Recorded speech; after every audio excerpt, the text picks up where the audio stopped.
अगर मैं बोलूं कि दाल चावल, पनीर की भुर्जी और आपकी सुबह शाम की चाय आपकी मर्दानगी को खत्म कर रही है, तो आपको शायद मेरी बात बहुत ज्यादा ड्रामेटिक लगेगी, लेकिन ये सच है कि इंडिया में मिलने वाला दूध, पनीर, तेल, ग्रेन्स और हमारी डाइट का हर जरूरी आइटम हमारे हार्मोन्स को इम्बैलेंस और हमारे दिमाग को स्लो कर रहा है। वेदों में मैस्कुलिनिटी को धर्म और तपस जैसे शब्दों से डिफाइन करा गया है, यानी एक मर्द वो होता है जो अपने कंसिस्टेंट और डिसिप्लिन्ड एफर्ट की मदद से अपने घर और समाज की ड्यूटीज को पूरा करता है। यानी आपकी एनर्जी इतनी कांस्टेंट और आपका माइंड इतना ज्यादा शार्प रहना चाहिए कि आप हर उस रुकावट को अपने रास्ते से हटा पाओ जो आपकी ड्यूटीज पूरा करने से आपको रोकती हैं। और ये रुकावट आलस, हवस, मनोरंजन, आपके बहाने कुछ भी हो सकती है। यही वजह है कि क्यों लड़कों के लिए उनकी डाइट बस पेट भरने का साधन नहीं होती, बल्कि लड़कों की डाइट सीधा सीधा जुड़ी होती है उनकी लीडरशिप, उनकी करेज, उनकी ड्राइव और उनकी क्लैरिटी से। इसलिए आज हम ये जानेंगे कि कैसे आपकी आम इंडियन डाइट आपकी इरेक्शन से लेकर आपके माइंड को सॉफ्ट बना रही है और आपको अपनी डाइट से एग्जैक्टली क्या हटाना है और अपनी डाइट में क्या ऐड करना है ताकि आप खुद को फेमिनाइज होने से रोक सको।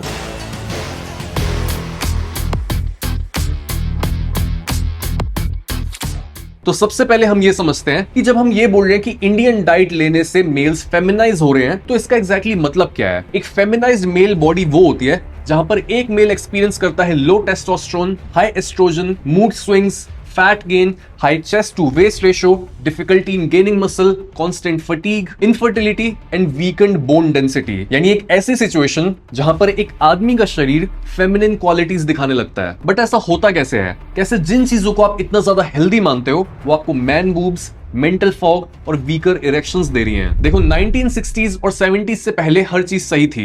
हमारे दादा दादी और उनसे पहले वाली जनरेशन अपने घर में ही पाली गई गाय के दूध, उनसे ही बना गया दही, मक्खन, घी, इन सारी चीजों को कंज्यूम करते थे।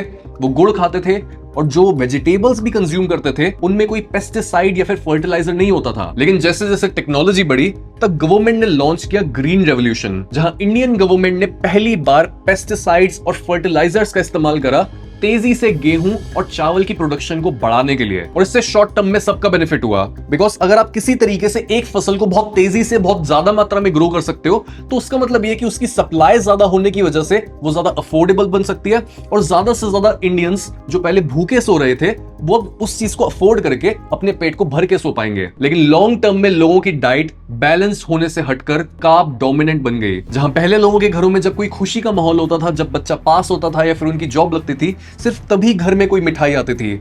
लेकिन अब हर घर में मिठाई आना बहुत ज्यादा फ्रीक्वेंट हो गई थी और ऐसा पहली बार हुआ था कि लोगों के खून में इतना ज्यादा इंसुलिन इतना ज्यादा फ्रीक्वेंट बेसिस पर रहने लगा था। इसके ऊपर से इतने सारे केमिकल्स का छिड़काव होने की वजह से सॉइल अपनी फर्टिलिटी यानी अपना उपजाऊपन खोने लगी। 1980s 90s तक आते आते प्रोसेस्ड फूड्स जैसे Maggi, chips, refined oils, biscuits, इस तरह की चीजें बहुत इजीली अवेलेबल थी, जिनको खाकर इंडियन पॉपुलेशन और ज्यादा सॉफ्ट होने लगी। और जब साल 2000 आया तब आईटी जॉब्स में एक बूम मिला और अब लोग अनहेल्दी खाना खाने के साथ साथ वो उस खाने को एक ही जगह पर बैठ के खा रहे थे। उन्हें एक ही जगह पर बैठ के काम करना था, जिसकी वजह से वो यूज करने लगे plastic water bottles, package foods and microwaves. Now इसे समझते हैं एक एग्जांपल की मदद से। This is a typical meal plus minus one item जो इंडिया में करोड़ों लोग हर रोज खाते हैं। हमारे पास मैं बता देता हूं क्या क्या है। हमारे पास है पराठे, राजमा, व्हाइट राइस और चटनी प्याज। एक एक करके मैं आपको ये बताता हूं कि क्यों ये नॉर्मल और इवन हेल्दी लगने वाला खाना जो हम हर रोज खाते हैं ये हमारे हार्मोन्स को इम्बैलेंस करके हमारे को सॉफ्ट और वीक बना रहे हैं। सबसे पहले बात करते हैं पराठों की। इवन अगर आपके पास रोटी है, क्यों उसमें प्रॉब्लम है? आप ये सोचोगे सौरभ यार तुम व्हीट को ऐसे क्यों बोल रहे हो? अगर तुम मैदे की बात करते तो फिर भी समझ आता। बट मैं आपको ये बता दूं, जो गेहूं आप खा रहे हो वो गेहूं सेम नहीं है जो हजारों साल पहले हमारे एंसेस्टर्स खाते थे। 1960 से पहले जिस गेहूं का हमारे खाने में इस्तेमाल होता था उसको बोलते थे ट्रेडिशनल टॉल व्हीट, यानी वो बहुत ज्यादा लंबा होता था और उसमें बहुत ज्यादा न्यूट्रिएंट्स होते थे। लेकिन आज जिस गेहूं का यूज होता है इसको बोलते हैं हाई यील्डिंग डॉफ व्हीट, यानी ऐसा व्हीट जो हाइट में बहुत ज्यादा कम होता है इसमें ज्यादा न्यूट्रिएंट्स नहीं बचे होते, इसमें ग्लूटेन बहुत ज्यादा होता है और इससे ब्लड शुगर बहुत तेजी से स्पाइक करता है। जब आप व्हीट का कोई भी प्रोडक्ट खाते हो, चाहे आप होल व्हीट ब्राउन ब्रेड ही क्यों ना खा रहे हो, तब आपकी बॉडी में इन्फ्लेमेशन होता है। यानी बॉडी को ऐसा लगता है कि उसके अंदर कोई जर्म या फिर टॉक्सिन आ गया है जिसको जल्दी से जल्दी बाहर निकालने की जरूरत है। तभी आप एक्सपीरियंस करते हो कि जब भी आप पराठे खाते हो, ब्राउन ब्रेड खाते हो या फिर किसी भी तरीके का व्हीट कंज्यूम करते हो, तब आपको गैस बनने लगती है, ब्लोटिंग होती है, मे बी आप इची स्किन एक्सपीरियंस करते हो, जगह जगह पर रैश हो जाता है, आपको मेंटल फॉग होती है। और ये सारे साइंस आपको ये बता रहे होते हैं कि ये मॉडर्न व्हीट हमारी बॉडी के लिए नहीं बना।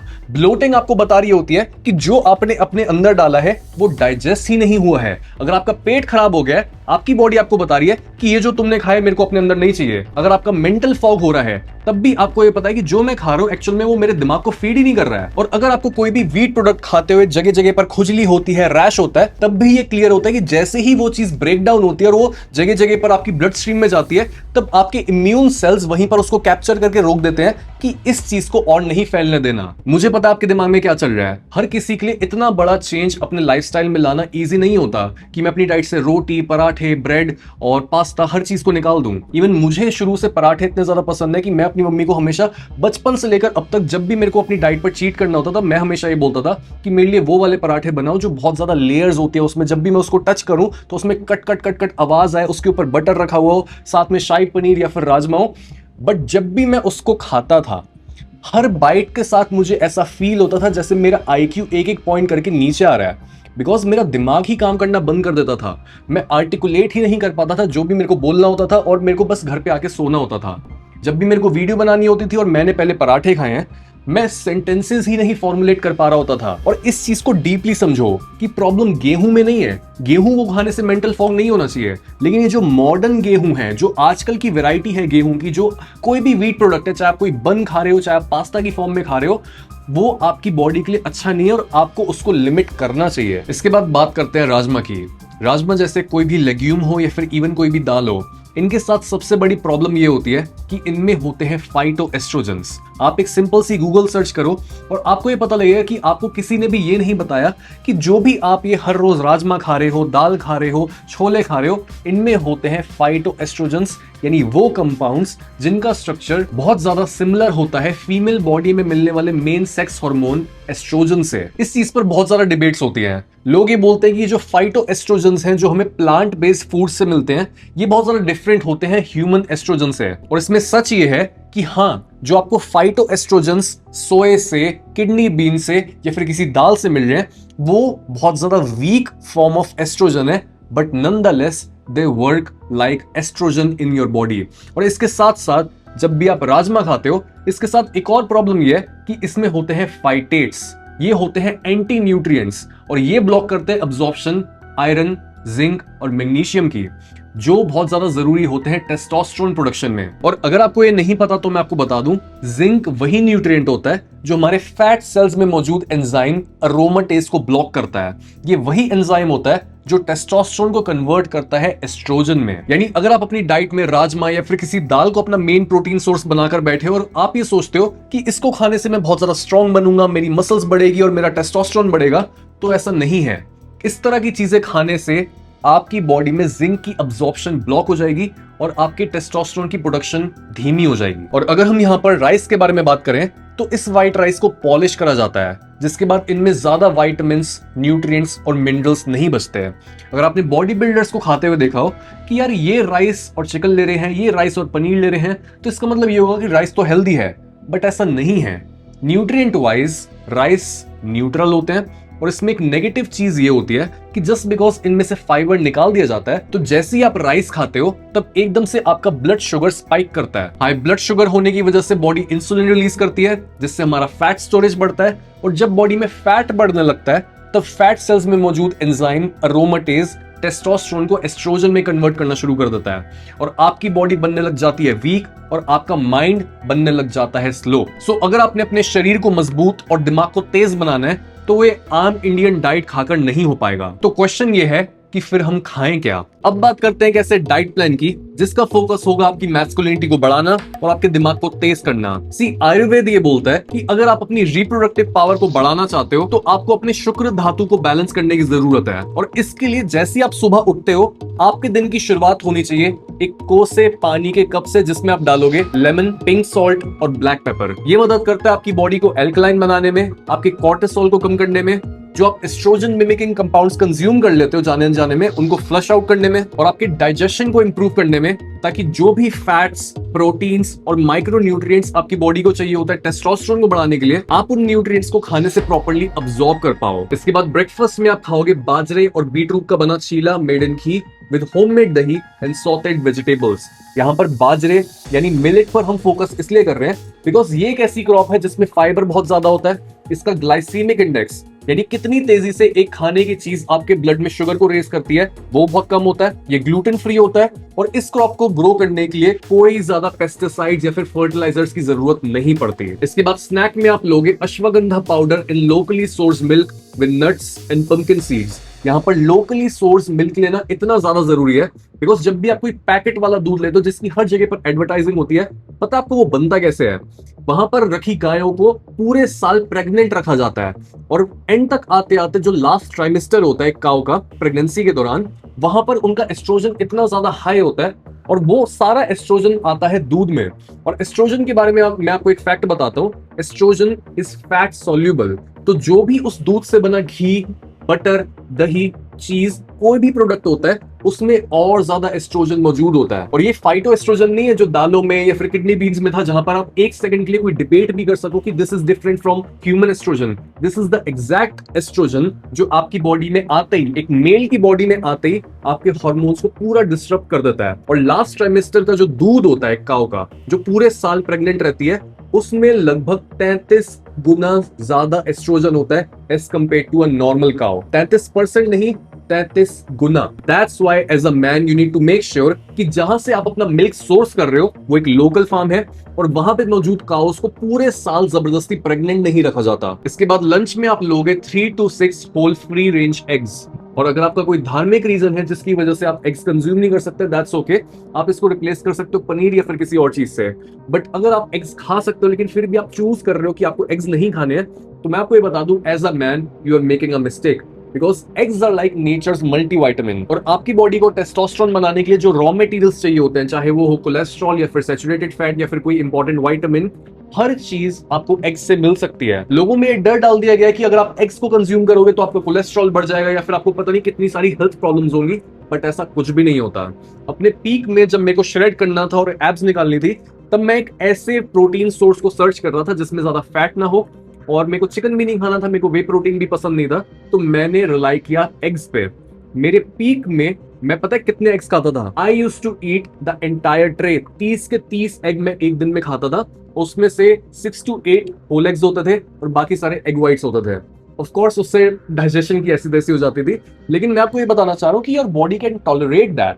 और उसके बाद जो मेरा जिम में लिफ्ट्स होती थी, जो मेरी स्ट्रेंथ थी, as a man I felt better. अगर आप 60s और 70s के बॉडी बिल्डर्स की भी सुनो तो वो एग्स को कंपेयर करते हैं स्टेरॉइड से, बिकॉज एक सर्टेन क्वांटिटी के बाद एग्स में इतना ज्यादा न्यूट्रिएंट की डेंसिटी होती है कि जब आप उनको अपनी बॉडी में डालते हो तो इट फोर्सेस ग्रोथ, वो आपको और ग्रो करने में मदद करता है। इसके साथ ही एग्स में होते हैं विटामिन B6। सिर्फ एक एग से ही आपको विटामिन B6 की डेली रिकमेंडेशन का 5% मिल जाता है। यानी अगर आप 6 अंडे कंज्यूम करते हो एक सिटिंग में, तो आपको अपनी डेली रिकमेंडेशन जो है विटामिन B6 की, उसका 30% मिल जाता है।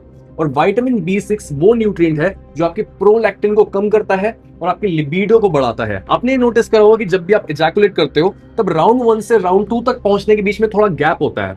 यही गैप क्रिएट होता है प्रोलैक्टिन की वजह से, बिकॉज एवोल्यूशन ने ये डिसाइड किया कि अगर हम कॉन्स्टेंटली सेक्स करते रहेंगे, कॉन्स्टेंटली इजैकुलेट करते रहेंगे, तो बहुत जल्दी हम मर जाएंगे। तो हमारी बॉडी हर बार इजैकुलेशन के बाद प्रोलैक्टिन को रिलीज करती है ताकि हम थोड़ी देर के लिए रेस्ट कर पाएं और रिकवर कर पाएं। बट बहुत से मेल्स के लिए ये चीज बहुत ज्यादा एम्बैरेसिंग होती है because they ejaculate prematurely, and that's why vitamin B6 will change your life. Because जब आपकी डाइट में विटामिन B6 होता है, जब आप एग्स कंज्यूम कर रहे होते हो, तब होता क्या है, विटामिन B6 ब्लॉक करता है प्रोलैक्टिन को, जिससे राउंड 1 और राउंड 2 के बीच का जो गैप होता है वो बहुत ज्यादा छोटा हो जाता है। And you can just continue. और नेचुरली प्रोलैक्टिन लो होने की वजह से आपका testosterone through out the day high रहता है। इसके बाद स्नैक में आप ले सकते हो कोई भी फ्रूट हो सकता है जो सीजनल है। जस्ट मेक श्योर कि आप ऐसे फ्रूट्स को मिक्स ना करो जिनकी डाइजेशन स्पीड्स बहुत ज्यादा डिफरेंट होती है। जैसे इस तरह के कॉम्बिनेशन जहां पर एक फ्रूट होता है मीठा, दूसरा है खट्टा, या फिर एक है वाटरी और दूसरा है बहुत ज्यादा डेंस। फॉर एग्जाम्पल अगर हम बात करें वाटरमेलन और बनाना की, होगा क्या, जैसे आप इन दोनों फ्रूट्स को साथ में खाते हो आपकी बॉडी डाइजेस्ट करना शुरू कर देगी बनाना को, और वो धीरे धीरे डाइजेस्ट होगा। लेकिन साथ में आपने खाया है वाटरमेलन तो उसका डाइजेशन भी स्लो हो जाएगा और वो आपकी गट में पड़े पड़े फर्मेंट होने लगेगा, जिससे आप एक्सपीरियंस करोगे ब्लोटिंग और gas. This is also why mixed juices are also a scam. So एक समय पर एक या फिर दो फ्रूट्स को ही खाओ, और वो ऐसे फ्रूट्स होने चाहिए जिनकी डाइजेशन स्पीड बहुत ज्यादा सिमिलर हो। इसके बाद डिनर में आप ले सकते हो 100 से 200 gram paneer with some sprouts and other veggies. यहाँ पर पनीर इस तरीके से आपको काम आ सकता है बिकॉज पनीर में होता है बहुत ज्यादा केसीन। तो अगर आप स्पेशली अगर एक बॉडी बिल्डर हो, आपको अपनी मसल बनानी है और आपको अपना प्रोटीन सिंथेसिस कॉन्स्टेंटली हाई रखना है थ्रू आउट द नाइट, तो आप लोगे पनीर, जिससे आपकी बॉडी धीरे धीरे उस चीज को ब्रेक डाउन करे और आपको कॉन्स्टेंटली प्रोटीन की सप्लाई मिलती रहे। एंड लास्टली सोने से जस्ट पहले आप लोगे triphala powder in warm water. ये अगेन आपकी मदद करता है आपकी बॉडी को डिटॉक्स करने में। जो भी आपकी बॉडी में टॉक्सिन आ रहे हैं जो एस्ट्रोजन को मिमिक करते हैं और आपको फेमिनाइज करते हैं, उनको जल्दी से जल्दी फ्लश आउट करने में और आपकी गट को सपोर्ट करने में। And this is just a sample diet, लेकिन इससे आपको अंदाजा हो गया होगा कि आपको अपनी बॉडी में किस तरह की चीजें नहीं डालनी और किस तरह की चीजें अपनी बॉडी में डालने से आप और ज्यादा मैस्कुलिन, और ज्यादा स्ट्रॉन्ग, और ज्यादा हेल्दी और मेंटली शार्प फील कर सकते हो। इस चीज को याद रखो, चाहे मेन स्ट्रीम मीडिया कुछ भी प्रमोट कर रही हो, आपने उनकी नहीं सुननी है। Do your own due diligence और खुद ये रिसर्च करके देखो कि जो भी नॉर्मल डाइट में ले रहा हूं, क्यों मेरी स्किन उसको लेने के बाद भी ग्लो नहीं कर रही, क्यों मेरी मसल्स तेजी से ग्रो नहीं कर रही है, क्यों मेरी पेट में हमेशा मेरे को फील होता रहता है कि मैं ब्लोटेड हूं या फिर मेरे को गैस हो रही है, क्यों मेरे को इतनी ज्यादा एक्ने की प्रॉब्लम है। कोई भी आपकी बॉडी में इश्यू आता है, डोंट जस्ट इग्नोर इट, क्योंकि हेल्दी खाने का मतलब यही होना चाहिए कि आपकी बॉडी अंदर से बहुत ज्यादा हेल्दी फील हो रही है और आप बाहर से भी हेल्दी दिख रहे हो। सो अपनी डाइट को रीएनालाइज करो, अपना ध्यान रखो और मिलते हैं अब अगले एपिसोड में।